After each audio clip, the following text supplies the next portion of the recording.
Right, we are live and good morning, LinkedIn. I am your host, Chris, and I'm here today with Danielle and having a great time on this Friday talking about event making within HubSpot. How are you doing today, Danielle?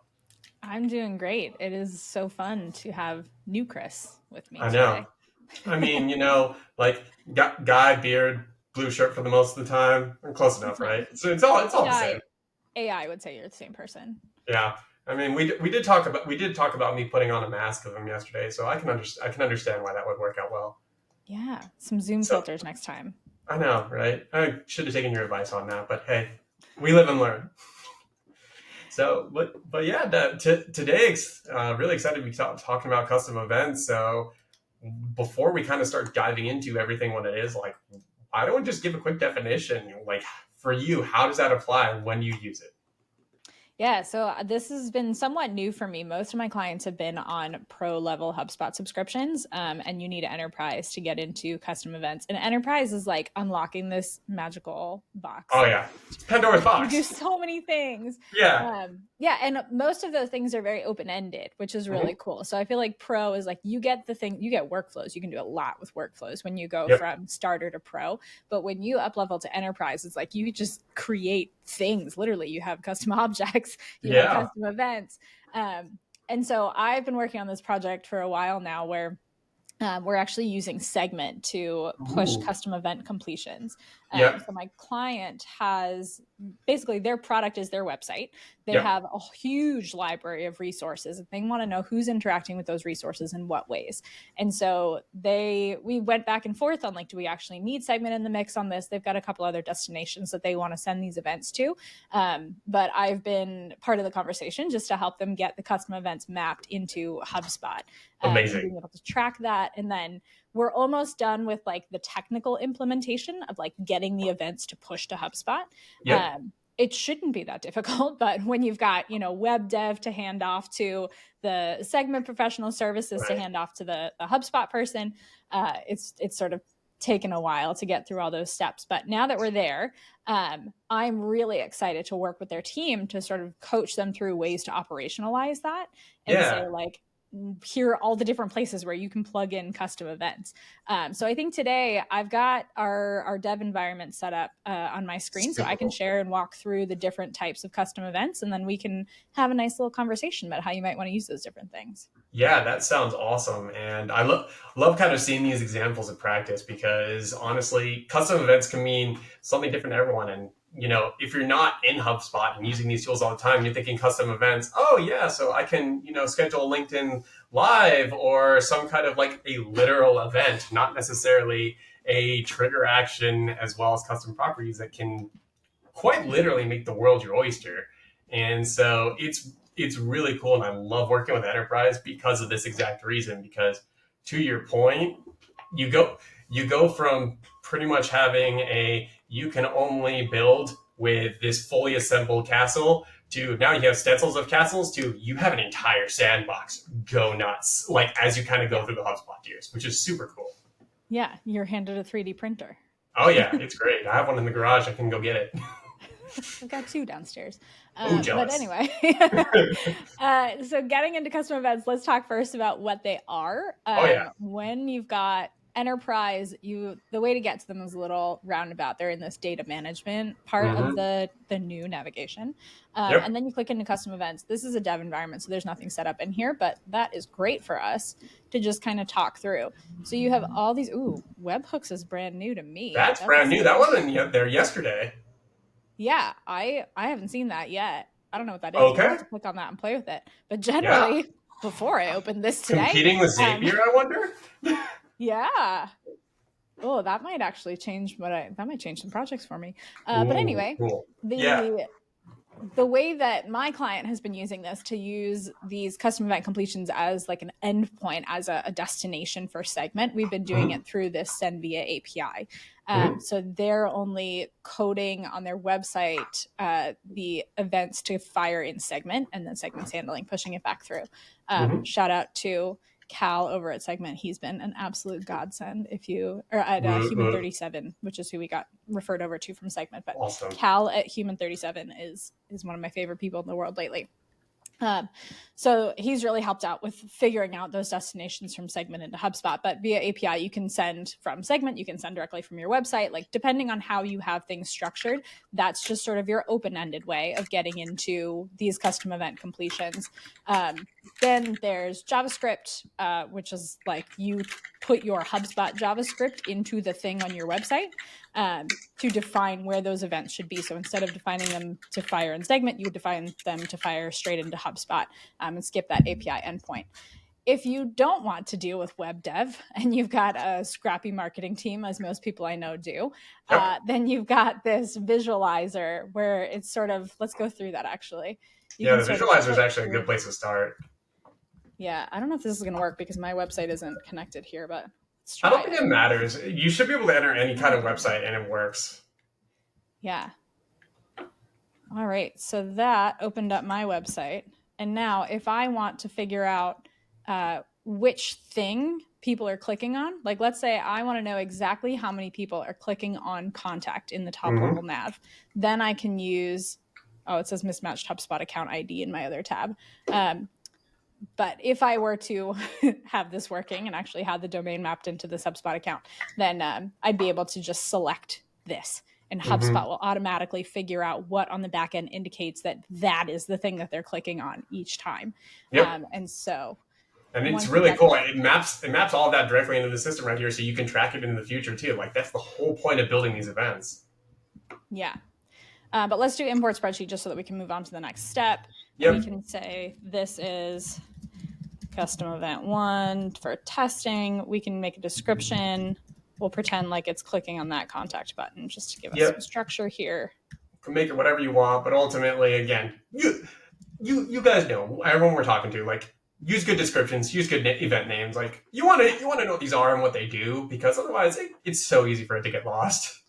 If you get deep into a Segment implementation like I did, then your names have to match the event names in Segment, just FYI. Yeah. And they have to that's a good trip. That's a good tip to keep in mind. Yeah, I had tried to set them up as like API dash the name of the event. That didn't work because I was trying to have a good naming convention and have all of my API custom events labeled as such, but you can't do that if you've got it mapping to another platform. So you're somewhat at the mercy there, but it works magically once you have them. On the upside, at least it's consistent. Yeah, exactly. I don't have a great file to use as a sample here, and that means we can't go through the next thing. It's all good. Let's just dive into the new stuff that we saw over here for that webhooks. That's the most important thing. We like unboxing things here over on Let's Build, don't we? I'm so excited about this. So customized conditions that trigger a webhook to be fired and the data that will be sent. Ooh, what is this? I have no idea. All right. So we start off with choosing an event. Yeah. And it's going to be tracking that event to contact. It's cool that you could do any of the properties, really. Yeah, any of the objects. Yep. Hey, Matt, we have your happily sessions for you. Yeah. I wonder if we could do like our own defined custom object on here, though, because these are defined by happily. I'm guessing yes, because those are custom events technically, or custom objects. Do you want to see if we can? You want to build a custom object real quick and see if we can map it together? Ooh, that sounds fun. Let's get really hacky today. Yeah. I like where this is going. Where do you even define custom objects? I believe that's over in the settings menu. You go in the settings, objects, custom objects over there. Yep, there it is. And on the bottom. Yep. And I don't have permission. Do you in this game? This is the Let's Build 2.0, right? Yeah. Yeah, give me just a second. I will just let me hop in and see what I can do. And if I can, great, we'll transition. And if not, let us know. We'll just go back to unboxing. Yeah, let's just go back to unboxing. It does not look like I do, which is a little frustrating. But hey, that's all right. This is what we do on live session. So you get to see how things are prepared and how they're not, and how we need to wing it all the time. Yeah. Mildly so unhinged. Theoretically, we're assuming right now you can do this with any custom event that you set up here within the sandbox. But we're going to pretend that we already have one set up and we're using the contacts instead. Yeah.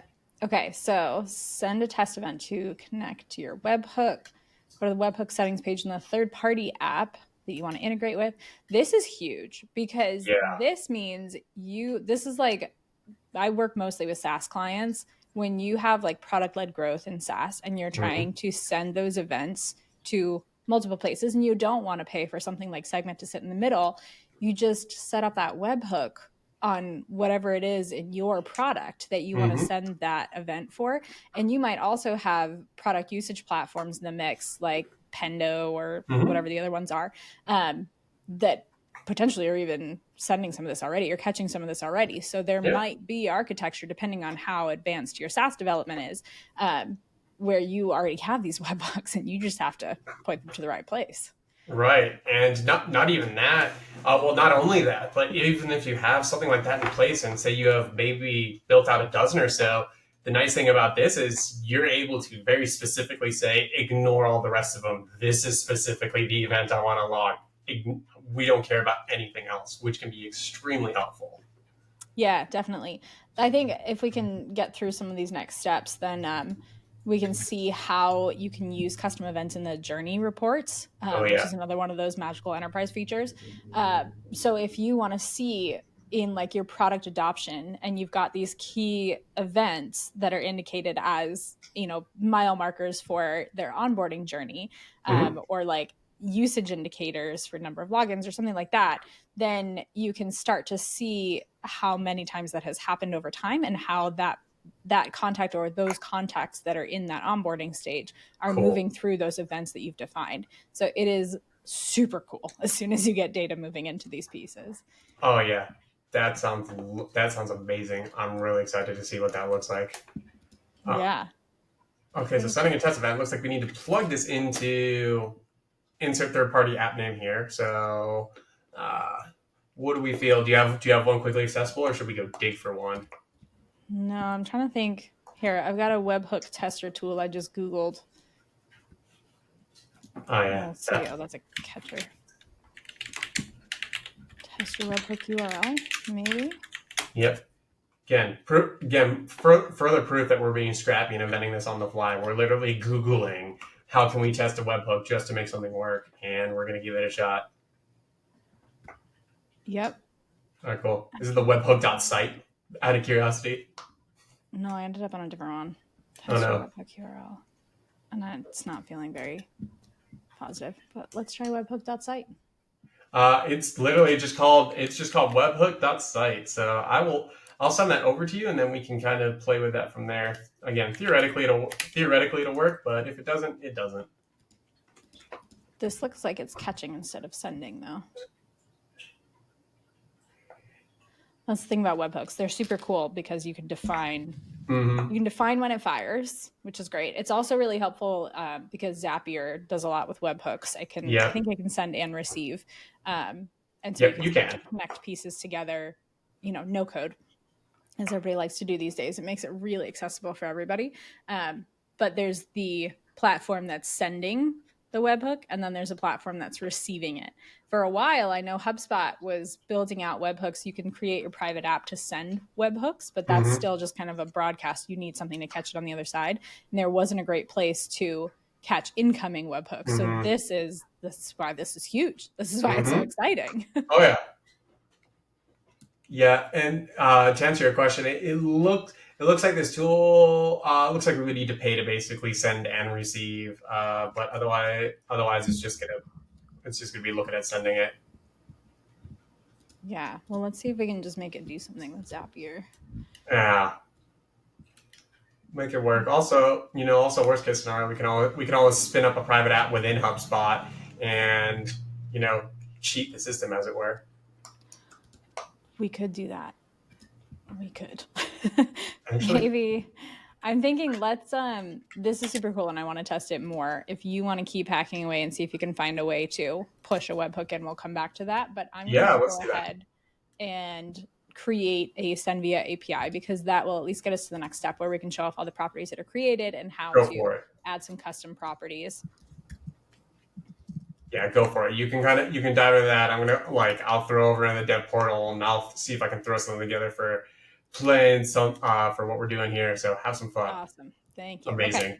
So we got into our properties. When you are defining the API custom event or the API driven custom events, then you have to sort of create the structure and then have your other platform push through the API endpoint that is called custom event completions. There's also an API called custom events or custom event definitions. And that endpoint is to help you create custom events, which is really helpful, especially if you need to copy properties through. So I found some like weird, buggy, odd UX things when you're creating custom properties, especially when you do an enumeration property. Mm-hmm. If you get into too many selections in your enumeration property, it like doesn't scroll. It's like a weird rendering issue. But I can show you that. You should add descriptions that are real descriptions. And then the other thing is you have to click into each one of these. You can't tab over to create another option. So if you're creating a long list and God forbid you need this same long list on another custom property, then you have to go through and type the whole thing out again. You can't clone custom events, which is fine if you know how to use some other tools to get that done for you. So in the case of my client, they have different ways that you could engage with their content. One of them is saving it to, it's sort of like Pinterest where like you save it to your own library, or you could post it to another platform. You can sort of like port it over for use in another context, or you can print it. And so we wanted to know when somebody clicks one of those buttons on an asset, which asset is it? And what can we pull from the metadata about that asset directly into HubSpot from the event? Which is great, but they are working with educators. And so they have like grade 6, grade 7, grade 8, grade 9, grade 10, grade 11, grade 12 on every single asset. And which grade level it's indicated for. And so when I created all these new enumerated properties and I needed to create 3 or 4 different custom events to indicate the way that a user is engaging with them, then I had to go through this process and it took me hours. So I was like, let's never do this again. And then I used Google Apps Script to define those custom properties. And then I use the custom event definitions API endpoint to just push those properties back over, because you can enter the destination URL for a specific custom event. So I went through this exercise and just created them with the standard system properties that HubSpot creates for you. It's pretty deep. There's a lot in there. And it's repeatable too. Yeah. You just hit go and it creates all, I think 32 or 37 properties for you. That's really helpful. Yeah. So then when you need to add your own thing, then having some code to help you out there is really helpful. But maybe you have a case where you don't actually need these on every single one. Like these are not repeated properties across your custom events, then it doesn't matter. You don't have to set it up. And string properties are obviously much easier. But you can see this is the bug that I was talking about. Starts getting weird. Get past the page break, the internal values don't scroll with you. And HubSpot, please fix. Disappear off. Yeah. Tag in whatever product manager is on this UX. But yeah, this is minor annoyance. It's not a big deal if you don't have that many things you need to select. And if you decide to create these definitions outside of HubSpot and push them in through that definitions endpoint, not an issue at all. You'll never look at this again.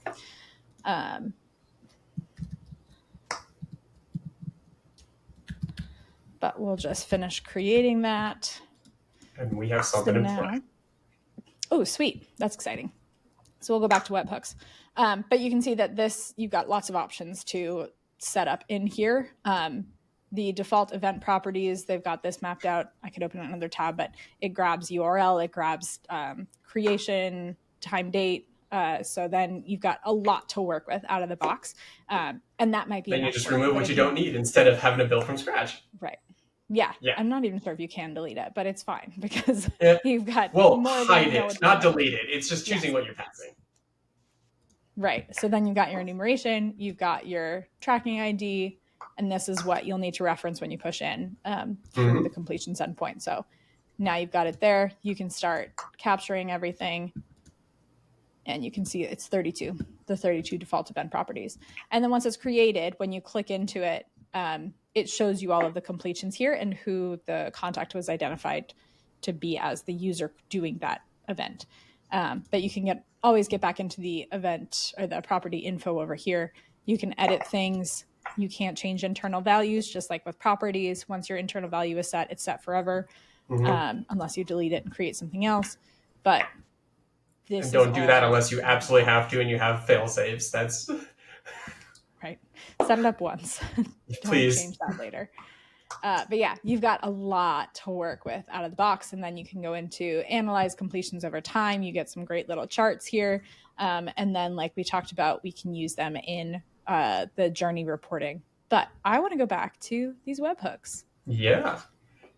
Yeah, because we, while Danielle was kind of going through that amazing API setup, started playing around, figure out, hey, look, why don't we just send them over in a HubSpot workflow? And so threw together one that we were working on earlier this week for a project that we shall not mention because of the frustration that it's caused. And so we'll use that same sandbox instance to play around. Yeah. So if I chat you over. Yeah, you said. But theoretically, you have access to it as well. It's the same sandbox account we're using for the DOI. So that's going to send a webhook. Can you trigger an event? Yes, I can. Once I have it, I can trigger the test action here and basically run it through. Okay, so I just sent you the webhook URL in Riverside chat. Sweet, sounds good. All right, looking forward over here, and I do see it. All right, the webhook over here, and putting that in, and look at all those properties that I can go ahead and pull through. I'm not going to worry about any of those at this point in time, but we can go ahead and test this action because see how we're going. All right, so outputs can use da da da da da da. Okay, cool. So yeah, we need to choose the properties we want to pull from on this webhook. What in particular do we want to pull through here? We can choose random. Let's just go with first name, last name, email. How about that? Yeah. Do the bare minimum for this one. First name, last name, and email. All right, cool. So we have those three set up and pulled through, and yep. Now it's basically asking to. You should be able to send the test event, and theoretically, it should be received. Publish. I need to turn this on. Yeah. Here I thought we were going to be sneaking around, but it looks like there's a few extra steps that we're going to need to pull in order to get this working. But hey, again, as we're discovering all the new things, there's steps involved. There's always steps involved. Nothing is as easy as it seems like it's going to be. Yeah, maybe we'll table this one, come back to it, and record. Yeah, we'll table this one. We can always create like a short loom showing how all this works once we've spent more than 30 seconds figuring it out. That sounds like a good idea. Sounds like a good path forward. So let's pivot back into the reports that we were talking about now, and we can create a journey report, mm-hmm. which again is an enterprise feature that is wonderful. And since we had that custom event built on the contact object, we'll go ahead and build our contact journey. And then where are my custom events? There it is. So I'm going to guess those are way down at the bottom. Yep. So we can now select this event as a step in the journey that we're looking at. So again, thinking about this in the context of like SaaS onboarding, if you want to see that your new users are, setting up their account, they are creating a password, and that's their initial login, and then you want to see that they've created a report in your platform, and then you want to see that they have shared that report. You can set up all of those custom events and then start to piece them together, and see how that journey goes for people, see how long it takes, see how many people are going through that, see how many people are missing steps. But you get to define how those steps come together and how they're tracked. And I think this is just so powerful. I don't think it can quite replace something like Pendo yet, because you'd have to get your entire product team on board to HubSpot. But it definitely bridges that gap between like, what are the users doing and how can, a lifecycle marketing team help to encourage them? How can a CSM team look at, what hasn't been done? How can like an onboarding team hold hands better and keep track of things and measure their own KPIs? Like, this custom event tracking is massive. Mm-hmm. Again, further proof that if you don't have enterprise, it's totally worth it. once you get to that certain point. Because honestly, like a lot of what we're talking about here, it's extremely technical, and you can really get in the minutia of tracking literally anything, building anything. And if that's something that you're in the market for, like that's extremely powerful and something really cool to do.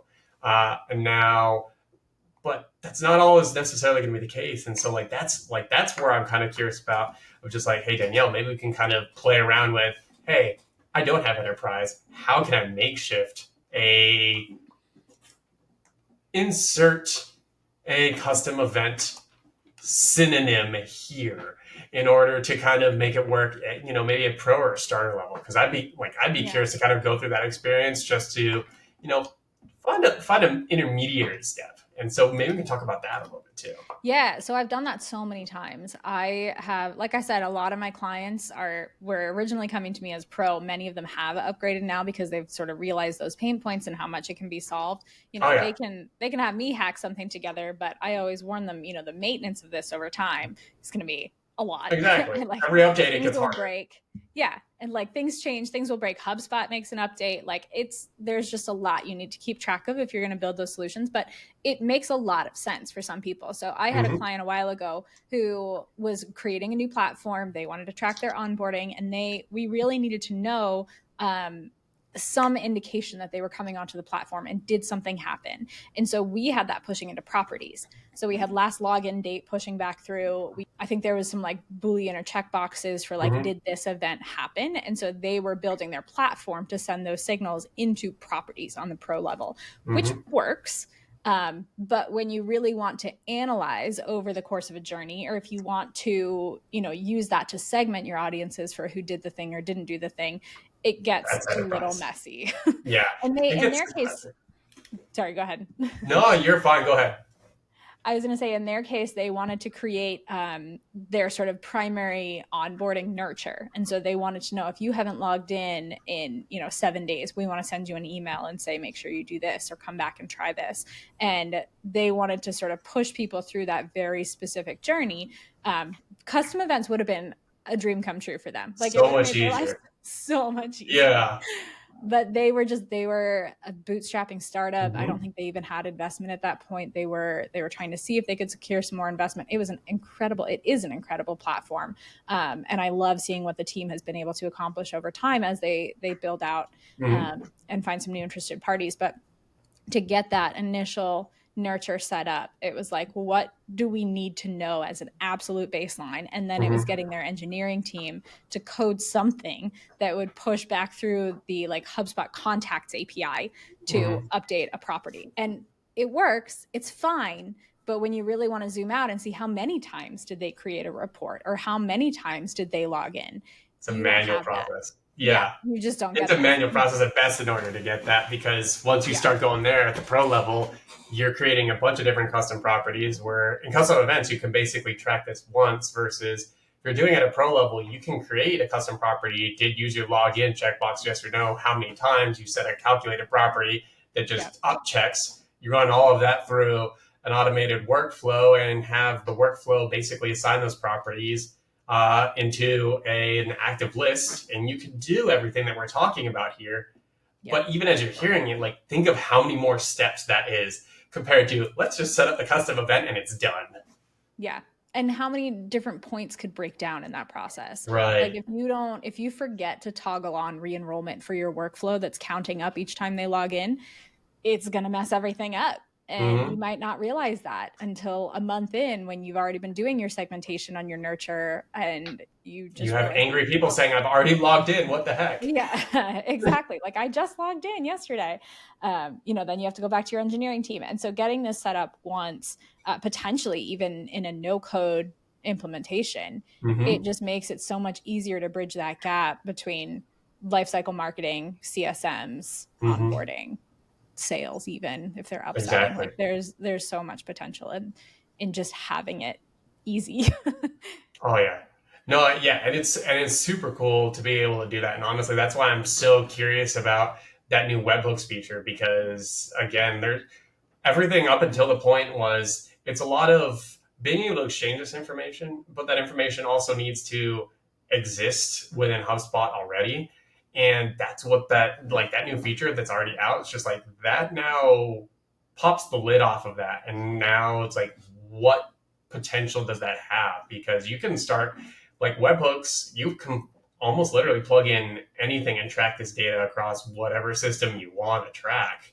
And that's absolutely massive and can change the whole dynamic behind how you're operating and working within using your use case of like the onboarding. You start tracking, okay, have they been into Slack yet? Have they been using their VoIP phone yet? Anything along those lines. And even beyond that, just the potentials are so limitless.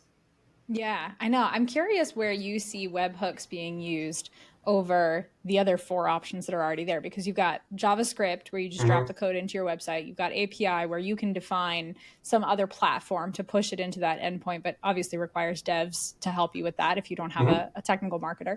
And then you've got your no code options with the import and the like code selector, the WYSIWYG selector. So how do you Yeah. see webhooks fitting into the use cases?